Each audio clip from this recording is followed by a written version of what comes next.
JSD সভাপতি। বিবৃতিতে তিনি বলেন, দণ্ডবিধি বা অন্য কোনো স্পেশাল আইনে বা বাংলাদেশের সংবিধানের কোথাও রাজনৈতিক মামলা করার কোনো বিধান নেই।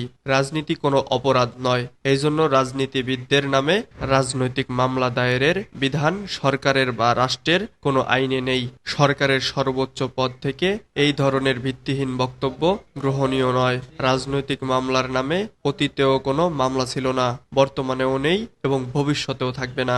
রাজনীতিবিদদের কণ্ঠস্বর জনগণের কণ্ঠস্বর হিসেবেই উদ্ভাসিত হওয়া উচিত, শাসকের কণ্ঠস্বর হিসেবে নয়। রব বলেন, সরকার প্রধানের এই বক্তব্যে ভোটাধিকার এবং গণতন্ত্রের লড়াইয়ে জড়িতদের বিরুদ্ধে নতুন করে মিথ্যা মামলা দিয়ে কারাগারে বা মামলার বেড়াজালে আবদ্ধ করার মাধ্যমে তাদের দুর্দশাকে চিরস্থায়ী করার অভিপ্রায় প্রকাশ পেয়েছে। তিনি বলেন, আইনের অপপ্রয়োগে রাষ্ট্রের কর্তৃত্ব নস্যাৎ হওয়ার ঝুঁকিতে পড়ে এবং পরিশেষে রাষ্ট্র ধ্বংস হয়।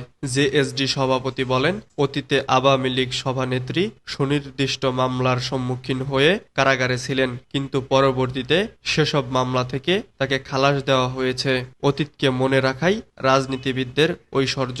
তিনি বলেন, এই সরকার ক্ষমতাকে দীর্ঘায়িত করতে রাজনৈতিক প্রতিহিংসায় বিরোধী দলের নামে যে অগণিত মিথ্যা মামলা দিয়েছে তা প্রজাতন্ত্রের সবাই অবগত।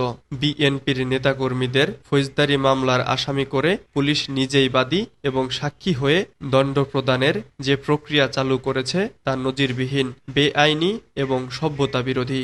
আসম রব আরও বলেন, ক্ষমতার পালাবদলে ভবিষ্যতে যেন প্রতিহিংসার বশবর্তী হয়ে বিরোধী দলের নেতাকর্মীদের হত্যা, গ্রেফতার, কারাগারে প্রেরণ এবং মিথ্যা মামলায় অভিযুক্ত করা না হয়। সব নাগরিকের জন্য সাম্য, আইনের সমতা এবং মানবিক মর্যাদা সুরক্ষার ভিত্তিতে ন্যায় বিচার নিশ্চিত করা হয়। সেটাই হবে মুক্তিযুদ্ধের মাধ্যমে অর্জিত রাষ্ট্রের প্রতি সবার কর্তব্য।